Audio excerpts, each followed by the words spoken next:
Okay, audio book. Go ahead. Paraphrased and read badly. Watership Down by Richard Adams. Chapter 15, The Story of the King's Lettuce, as told by one of the rabbits. Dandelion, I believe. Dandelion, the storyteller. Quote, Don Alfonso. Jacobi il medico signor Belle, Fernando and Guillermo, Despina in Archera, Che Tristapella, Lorenzo de Ponte, Cosi from Ian Tut. Why that's there, I have no idea. They say there was a time when El Ara and his followers lost all their luck. Their enemies drove them out, and they were forced to live in the marshes at Calfazan. Now, where the marshes of Calfazan may be, I do not know. But at the time when El Ara and his followers were living there, all the dreary places in the world, they were the dreariest. Because he had fucked up and burned all his bridges. There was no food but coarse grass, and even the grass was mixed with bitter rushes and docks. The ground was too wet for digging. The water stood in any hole that was made. But all the other animals had grown so suspicious of El Ara and his tricks that they would not let him out of the wretched country. And every day Prince Rainbow used to come walking through the marshes to make sure that El Ara was still there. Because Prince Rainbow had been told what was what. Prince Rainbow had the power of the sky and the power of the hills, and Frith had told him to order the world as he thought best. In other words, he was the warden. One day, when Prince Rainbow was coming through the marshes, El Ara went up to him and said, Prince Rainbow, my people are cold and cannot get underground because of the wet. Their food is so dull and poor that they will be ill when the bad weather comes. Why do you keep us here against our will? We do no harm. Prince Rainbow saw through his shit. El Ara, all the animals know that you are a thief and a trickster. Now your tricks have caught up with you, and you have to live here until you can persuade us that you will be an honest rabbit. He gave him one of those hard-ass looks like, yeah, that would be the day. Yeah, right. El Ara, seeing that look, said, then we shall never get out, for I will be ashamed to tell my people to stop living on their wits. Will you let us out if I can swim across a lake full of pikes? Fuck no, said Prince Rainbow, for I have heard of that trick of yours. That's right. And I know how it is to be done. Will you let us out if I can go steal the lettuces from King Darzan's garden? Now, King Darzan rules over the biggest and richest of the animal cities in the world at the time. The soldiers were the very fierce of his lettuce garden, were surrounded by a deep ditch and guarded by 1,000 sentries day and night. It was near his palace at the edge of the city where all his followers lived. So when El Ara talked of stealing his lettuces, Prince Rainbow nearly died of laughter and said, yeah, sure, drive, motherfucker. I'm going to watch the show.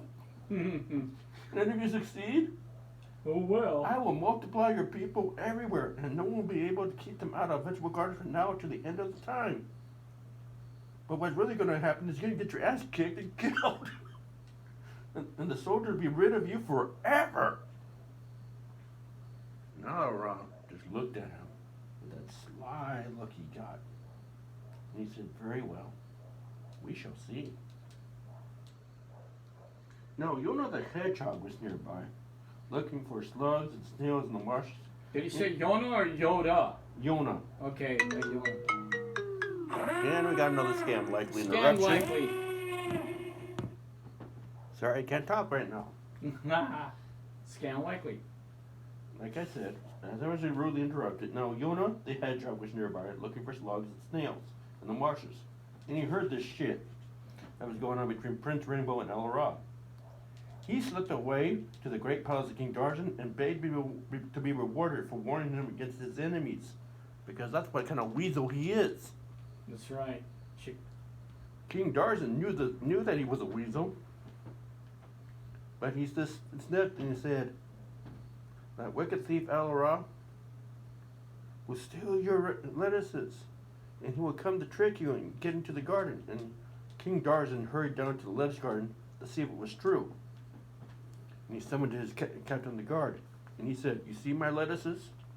Now, one of them has been stolen since the seeds were sown. Very soon now they'll be ready to be eaten. And I hope to hold the best feast ever. But I heard the asshole El means to steal them up from under me. So you had to double the guards. Get And some all the machine gardeners guns. and the weeders are to be examined every day. Not one leaf is going to go out of the garden until either I or my chief taster gives the order. Or it's your ass." The captain of the guard did as he was told because he saw the heads of the other former captains of the guards. Stick it on pikes. Sticking on pikes. Wow. That night, El came out of the marshes of Kelfazin and went secretly up to the great ditch. With him was his trusty captain of Owslaw, Rahab Scuttle. They squatted in the brushes and watched the double guards patrolling up and down. And they were quite angry because, double shifts with people you don't want to work with, people you don't want to see. Sometimes triple shifts because somebody always calls out. Yep, pretty much. I've been there. So you're going to have some pissed off people looking for rabbits. When the morning came and they saw all the gardeners and weeders coming up to the wall, and everyone was looked at by 3 guards. One was new and had come instead of his uncle who was ill, but the guards would not let him in because they did not know him by sight, and they nearly threw him into the ditch before they even let him go home. So Alarot and Rapscuttle came away perplexed because they saw the guards were taking nobody's shit. That's right. Get butt stroked. And when Prince Rainbow came walking through the fields, he said, "Well, well, well, a prince with 1,000 enemies. Where are the lettuces?" Where's the tomatoes? Where are the carrots? Mm-hmm. "I'm having them delivered," said Elrond. "It'd be rather too many to carry." Then he and Rapscuttle went secretly down out of the few holes that there was no water. Put a sentry in thought and talked for day and night. And Prince Rainbow pondered what the fuck they were up to. But he didn't see any lettuces, so he went away. On the top of the hill near King Darzan's palace, there was a garden, and here his many children and his chief followers' children used to be taken to play by their mothers and nursemaids. There was no wall to the garden. It was guarded only when the children were there. At night it was empty because there was nothing to steal and no one to be hunted. The next night, Rapscuttle, who had been told by El what he had to do, went to the garden and dug a scrape. He hid in the scrape all night and the next morning. When the children were brought to play, he slipped out and joined them. There were so many children that each one of the mothers and nursemaids thought that he must belong to somebody else. But as he was about the same size as the children, not much different to look at, he was able to make friends and with some of them. See? You can't trust anybody at school either. Rapscuttle was full of tricks and games, and quite soon he was running and playing just as though he had been one of the children himself. When the time came for the children to go home, Rapscuttle went too. They came up to the gate of the city, and the guards saw Rapscuttle with King Tarzan's son. Oh, what a player. They stopped him and asked who his mother was. But the king's son said, hey, he's my homie. Yeah, man, you can't mess with my homes. Mhm. Hey, boy. You let him alone. He's my friend. And Rapscuttle went in with all the others because no one wants a fucking headache. No one wants to end up on the pike either. Now, as soon as Rapscuttle got inside the king's palace, he scurried off and went out into one of the dark burrows, and he hid there all day. But in the evening, he came out and made his way to the royal storerooms where the food was being ready for the king and his chief followers and wives. There were grasses and fruits and roots and even nuts and berries. For King Darzan's people went everywhere in those days, through the woods and fields. There were no soldiers in storerooms, or not Scuttle hidden there in the dark. And he did everything he could to make the food bad, except what he ate himself. Basically, he shit on everything. Sure sounds like it. That evening, King Tarzan sent for his chief chaser and asked him whether the lettuces were ready. The taster said that several of them were excellent and that he already had brought some in the stores. Good, said the king. We'll have 2 or 3 tonight. But the next morning, the king and several of his people were taken ill with bad stomachs. In other words, they got diarrhea from eating bad food. What? Whatever they ate, they kept on getting sick. Because Rapscuttle was hiding in the storerooms and spoiling the food as fast as it was brought in. The king ate several more lettuces, but he got no better. In fact, he got worse. After 5 days, think of that, people. 5 days. 5. Rapscuttle slipped out again with the children and came back to El-Ra. When he heard that the king was ill and Rapscuttle had done all he wanted, El-Ra set to work to disguise himself. He clipped his white tail and made Rapscuttle's nibbles first short and stained it with mud and blackberries. Then he covered himself all over with trailing strands of goose grass and big burdocks, and even found a way to alter his smell. At last, even his own wives could not recognize him. Wives, plural. That's a lot of wives. And El-Ra told Rapscuttle to follow him some ways behind, and off he went to King Tarzan's palace. But Rapscuttle waited outside on top of the hill. When he got to the palace, El-Ra demanded to see the captain of the guard. "You are to take me to the king," he said. "Prince Rainbow has sent me. He has heard that the king is ill, and has sent for me from the distant land beyond Calfazan to find the cause of his sickness. Be quick. I am not accustomed to be kept waiting." Damn. And the captain of the guard was like, "Uh-huh. How do I know this is true?" Sure. Mm-hmm. "It is all one to me," replied El-Ra. "What is the sickness of a little king to his chief position of the land beyond the Golden River of Frith? I will return and tell Prince Rainbow that the king's guard was foolish and gave me such treatment as one might expect from a crowd of flea-bitten louts." Wow. He turned and began to go away, but the captain of the guard became frightened because he could hear his king howling in the background. Carrying his ass. Yeah, and called him back. El-Ra allowed himself to be persuaded, and the soldiers took him to the king. Well, like I said earlier, 5 days. After 5 days of bad food, bad diarrhea, all that other the shit. king was not inclined to be suspicious of someone who said that Prince Rainbow had sent him to make him better. If I had 5 days and someone came in with a magic bottle of Pepto-Bismol, I'll be kissing his ass too. Yeah. Give me the pink stuff, please. A bottle of it. He begged El-Ra to examine it and promised to do all he said. El-Ra made a great business to examine the king. He looked at his eyes, his ears, his teeth, and his droppings, the end of his claws, and he inquired what he had been eating. Then he demanded to see the royal storerooms in the lettuce garden. When he came back, he looked very grave and said, "Great king, I know well what sorry news it will be for you. But the cause of your sickness is those very lettuces by which you set such store." The king, despite his illness, replied, "The lettuces? Impossible! They're all grown from good, healthy seed and guarded day and night." El-Ra was like, "But it's true. I know it well. They have been infected by the dreaded loose poodle that flies in every decreasing circle during the gum pad of the cludge. Deadly virus, dear me, yes. Isolated by the purple avarago and maturing in the green forests of the okey pokey." Sounds familiar, huh? This, you understand, is to put the matter to you in simple terms. As far as I can, medically speaking, there are certain complexities from which I will not weary you.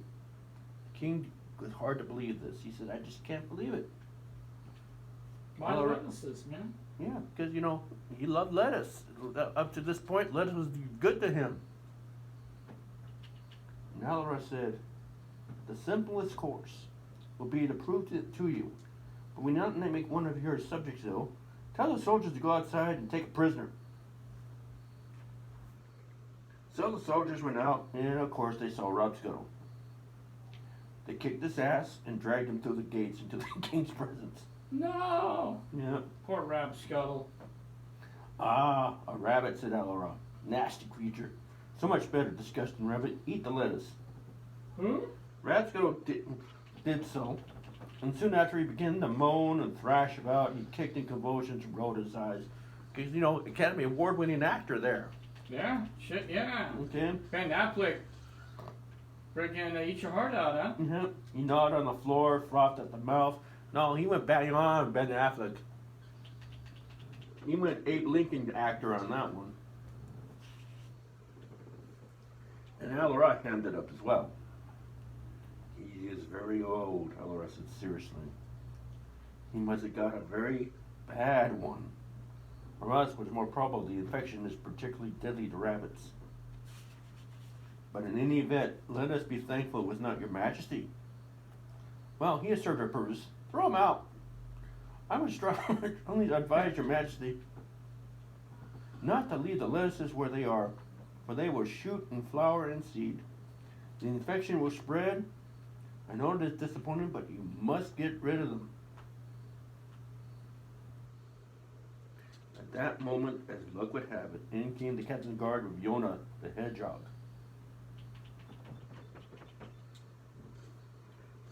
Your Majesty, he cried, this creature returns from the marsh of Kefazan. The people of Alora are mustering for war. They say they are coming to attack Your Majesty's garden and steal the royal lettuces. May I have your order to take the soldiers out and kick their asses first? Preemptive strike, air strikes, the whole 9 yards. Hell yeah. Just get the guns ready because, you know, after 5 days of no sleep, someone had to die. The king was thinking to himself, nah, that's too expensive, you know, replacement soldiers, medical care, VA, all that. Yeah, promotions. Oh. Yeah.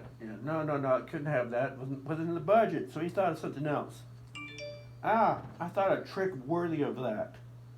Particularly deadly to rabbits, huh? Well, let them have all the lettuces they want. In fact, take the whole batch down to the marsh account and leave them there. What a joke. They're all dead, and I haven't spent a single bullet. 2 problems with 1 stone. Now I agreed with him. With deadly cunning. No wonder your majesty is ruler of a great people. I believe you're also already recovering. As with many illnesses, the cure is simple once perceived. No. Don't give me any money. Put that wallet back. I will accept no reward. In any case, there's nothing you have that I want. For I live in a shining land, my Lamborghini's over there and everything, my big screen TV, my air conditioning. And I got a porn star for a wife. Yep. I'm good. Yep. I have done as Prince Rainbow required. It is sufficient. Yeah, sure it is. Perhaps you would be as so good as to tell your guards to accompany me to the foot of the hill? He bowed and left the palace. Later that evening, Alora was urging his rabbits to growl more fiercely and run up and down the marshes, waving flags, you know, doing marches, act like little rabbit Nazis. Yeah, goose stepping, but this time rabbit stepping. Mm-hmm.